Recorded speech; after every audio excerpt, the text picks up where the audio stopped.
नमस्कार प्रिय मित्रों, ओम वास्तु ज्योतिष चैनल में आप सभी का हार्दिक स्वागत है।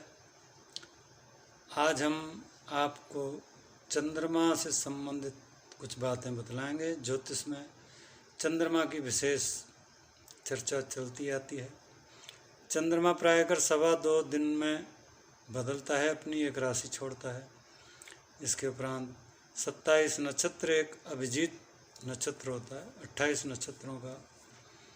तो आज हम चर्चा करेंगे कि किस राशि में चंद्रमा जाने से आपको क्या लाभ होता है। तो चलिए आज हम चर्चा करते हैं। इस वीडियो को आपको अच्छा लगता हो तो शेयर करें, और अच्छा नहीं लगता हो तो आप हमें कमेंट्स में बतलाएं। आप हमारे इन नंबरों पर किसी प्रकार से भी जानकारी ले सकते हैं। 77-330-5880। वास्तु से संबंधित, ज्योतिष से संबंधित, पूजा पाठ से संबंधित किसी भी प्रकार की आपको जानकारी चाहिए तो आप हमसे ले सकते हैं। जानकारी निःशुल्क है, इसका कोई चार्ज नहीं है। कुंडली दिखाने के चार्ज हैं, वह आप कॉल करके आपको पता लगेगा। चलिए तो आज हम चंद्रमा के विषय में चर्चा करते हैं। हम सबसे पहले मेष राशि से शुरू करेंगे। तो आइए, तो चलिए आज हम चर्चा करेंगे। यहाँ पर ये हमने मेष राशि की कुंडली यहाँ बनाई हुई है। सिर्फ हम आज चंद्रमा से रिलेटिव बात करेंगे कि चंद्रमा आपके किन किन भागों में जाएगा तो आपके साथ क्या क्या घटनाएं घटेंगी, या अच्छा बुरा जो भी फल होगा, कुछ बातें हम चंद्रमा। देखिए, चंद्रमा जब लगन में आता है, जैसे मेष राशि की आपकी कुंडली है और चंद्रमा यहीं पर विराजमान है, तो चंद्रमा जब यहाँ पर विराजमान होंगे तो पहला चंद्रमा, चौथा, 8वां और 12वां, ये मुख्य चीज़ होती हैं। तो हम यहाँ की बात करते हैं। जैसे ही मेष राशि का चंद्रमा आएगा, चंद्रमा जैसे ही लगन में आएगा, तो लगन में जैसे ही चंद्रमा आता है तो यहाँ पर व्यक्ति को बाहर घूमने के लिए ये चंद्रमा प्रेरित करता है। आप कहीं घूमने जाओगे या कोई कार्य होगा आपको, तो जैसे ही मीन राशि से चंद्रमा यहाँ पर आएगा, आपकी राशि में आएगा, जैसे आपकी मेष राशि की जैसे अजय नाम है, तो जैसे अजय नाम आएगा तो नाम आते ही आपको घूमने के लिए कार्य प्रेरित कर दे, तो ये घुमाता है। और इसमें व्यक्ति अक्सर अगर निकलते हैं तो रास्ता भूल जाते हैं। अकस्मात कोई भी कार्य है, ये इसमें कई बार ऐसा भी देखा गया है कि चंद्रमा जब लगन में आता है तो वस्तुएं हम या तो कहीं ऐसी जगह रखते हैं जहाँ भूल जाते हैं, या हमारी वस्तु प्रायः खो जाती है। ये आप विशेष ध्यान रखें। तो जब आपका मेष राशि जैसे आपकी है, उसमें जैसे ही चंद्रमा आएगा तो आपको ये 2.25 दिन का जो समय है, ये आपको भ्रमित करता है, जल्दबाजी करता है, थोड़ा शारीरिक श्रम आपसे ज़्यादा करवाए। तो आप विशेष, ये जो चंद्रमा है आपकी राशि में, ये थोड़ा सा सेंसिटिव हो जाता है, इसलिए थोड़ा सा ध्यान रखें। अब जैसे ही चंद्रमा आपका मेष राशि से वृषभ राशि में आ जाएगा, यानी दूसरे स्थान में आ जाएगा, तो दूसरे स्थान में आने से आपका जो वाणी का कार्य है, वाणी कहीं ना कहीं आपकी कर्कश हो जाएगी। आप वाणी में जो अच्छे शब्द हैं उनको भूल जाएंगे और कटुता आपके अंदर आ जाएगी। तो सेकंड भाव जो है, दूसरा भाव में चंद्रमा जैसे ही 2.25 दिन जाएगा तो यहाँ पर 2 दिन आपके ये घुमाता भी है, आपको कहीं भी लेके जाएगा, घुमाएगा। दूसरा चंद्रमा है, कहीं पैसे फंसे हुए हैं तो आपको पैसे अवश्य यहाँ मिलते हैं, चाहे भले टुकड़ों में मिले। अब जैसे ही मेष से यहाँ तीसरा चंद्रमा आ गया, यानी मेष, वृषभ, मिथुन राशि में जैसे ही चंद्रमा आएगा तो ये है अपना पराक्रम का।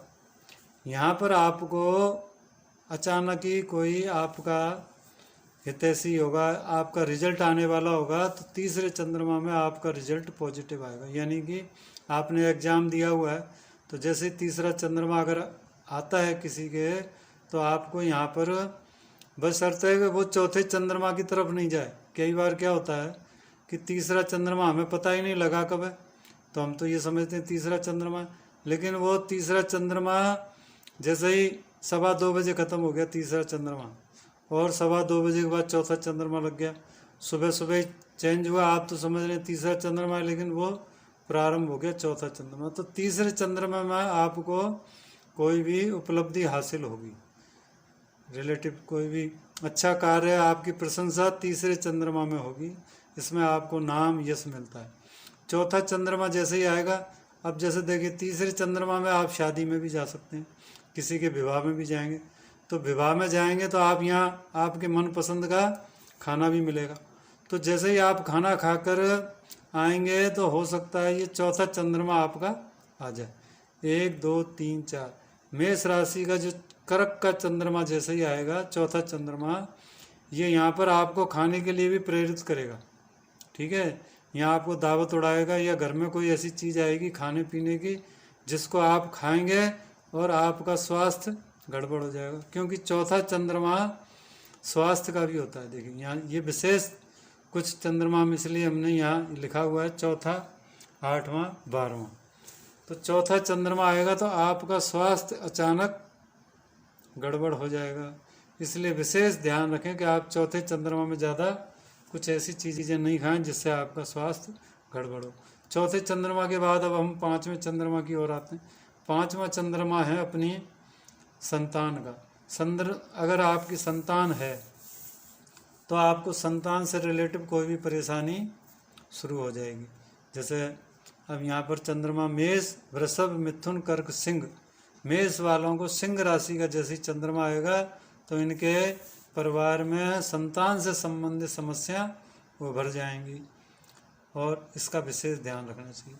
अब चंद्रमा आ गया ये छठे स्थान पर, यहाँ से 2.25 दिन के बाद ये यहाँ आएगा, तो छठा आ गया मेष, वृषभ, मिथुन, कर्क, सिंह, कन्या। कन्या का जैसे ही चंद्रमा आएगा तो ये हो गया छठा। छठा क्या करेगा, आपको शादी में, विवाह में, आपका कोई प्रिय मित्र होगा काफ़ी पुराना, उससे भी मेल मुलाकात होगी, आप लोगों के ज़्यादा लोगों के संपर्क में छठे चंद्रमा में आ पाएंगे, कोई घर में अच्छा कार्य भी होगा। लेकिन इसमें स्वास्थ्य आपका खराब होगा, लेकिन 5वें चंद्रमा में संतान से संबंधित जैसे चंद्रमा में स्वास्थ्य खराब रहता है बच्चों का, तो यहाँ पर ये छठा यहाँ ठीक हो जाते हैं, और आपको खाने पीने के, ऐशो आराम की, घूमने फिरने का भी और आपको मौका मिलता है। तो छठा चंद्रमा बढ़िया है, अच्छा है। तीसरा चंद्रमा अच्छा है। इसके बाद 7वां चंद्रमा भी बहुत अच्छा है। पत्नी का कारक है, पत्नी अगर जिनकी है उनके साथ घूमना फिरना, हंसी मजाक, मौज मस्ती काफ़ी होती है। 7वें चंद्रमा में लोगों के रुके हुए कार्य भी होते हैं, नाम यश ये 7वां चंद्रमा देता है। इसके बाद आप 8वां चंद्रमा में आ जाओ। 8वां चंद्रमा में अगर हम सफ़र करते हैं तो सफ़र कष्टदायक हो जाता है, सफ़र खिंच जाता है थोड़ा सा लंबा। जैसे आप गाड़ी पर जाओगे तो गाड़ी पंचर हो जाएगी या पेट्रोल ख़त्म हो जाएगा, आपको पैदल चलना पड़ेगा। कई रुकावटें आती हैं 8वां चंद्रमा में सफ़र करने में, इसलिए हो सकता है तो इसको त्यागें, नहीं तो इसका उपाय करके आप निकलें। 9वां चंद्रमा आ गया आपका ये भाग्य स्थान का। भाग्य स्थान, इसमें संतान से संबंधित भी समस्याएं रहती हैं, इसलिए ये भी थोड़ा सा इसको हमें सोच विचार के कार्य करना चाहिए। 9वां वैसे तो अच्छा है, धन से संबंधित कोई समस्या होती है तो यहाँ हमें कोशिश होती है कि हमारा पैसा कहीं फंसा हुआ है तो इस चंद्रमा 9वें चंद्रमा में निकलता है। 10वां चंद्रमा ये पिता का स्थान भी है, कार्य क्षेत्र भी है। आपके कार्य में अचानक कोई ना कोई रुकावट आएगी, आपका रुका हुआ पैसा है वो वापस आएगा। आपका जो कार्य क्षेत्र है उसमें आप इस 10वें चंद्रमा में किसी को पैसा ना दें। 10वें चंद्रमा में पिता से संबंधित स्वास्थ्य की भी गड़बड़ी रहती है, इसलिए अब यहाँ चौथे चंद्रमा में आपकी माता की स्वास्थ्य की भी समस्या रहती है, तो इसमें पिता की स्वास्थ्य की समस्या रहती है। अचानक कोई ऐसा कार्य होता है जो आपने सोचा नहीं, जैसे कि 10वां चंद्रमा आएगा आपका मेष राशि का, जैसे मकर राशि का चंद्रमा आएगा तो या तो आपके घर की लाइट चली जाएगी, या घर में अचानक पानी समाप्त हो जाएगा, या आपके घर में कोई ना कोई ऐसा कार्य होगा कि आपने सोचा नहीं होगा, तो वो खर्चा अचानक खर्चा आता है। तो खर्चा इस 10वें चंद्रमा में खर्चा अचानक आता है जो आपने नहीं सोचा। 11वें चंद्रमा बहुत अच्छा है, वैसे 10वां भी अच्छा बताते हैं। 10वां और 11वें में पैसा भी आता है, रुका हुआ पैसा 10वां चंद्रमा, 11वें चंद्रमा में पैसा आता है, बहुत अच्छा है। 12वां चंद्रमा पुरुषों के लिए ठीक है, लेकिन स्त्रियों के लिए ठीक नहीं है। 12वां चंद्रमा में घूमना होता है, फिरना होता है, और घूमता फिरता है आदमी और ऐशो आराम भी करता है। स्त्रियों के लिए 12वां चंद्रमा ठीक नहीं है। तो आज हमने मेष से लेके मीन राशि तक हमने आपको बताए थे। यहाँ हमने बतलाए हैं मेष, वृषभ, मिथुन, कर्क, सिंह, कन्या, तुला, वृश्चिक, धनु, मकर, कुंभ, मीन, ये 12 राशियाँ हैं और 12 राशियों के हमने चंद्रमा बतलाए हैं। तो आपको समझ में आ गई होगी कौन कौन से चंद्रमा में हमें क्या कार्य करना चाहिए जिससे आपको आसानी रहे। यह आपको वीडियो कैसा लगा आप हमें कमेंट बॉक्स में लिखें। अच्छा लगा है तो शेयर करें, अगर अच्छा नहीं लगा है तो आप हमें बतलाएं इसमें क्या चीज़ आपको पसंद नहीं आई। कोशिश करेंगे हम आगे इसको दूर करने की, और कैसी भी वास्तु से संबंधित या कुंडली से संबंधित कैसी भी समस्या हो आप हमें बतला सकते हैं। हमारे नंबर हैं 7733058880। चलिए आज हम इस वीडियो को यहीं समाप्त करते हैं और नई वीडियो के साथ फिर उपस्थित होंगे। नमस्कार, धन्यवाद।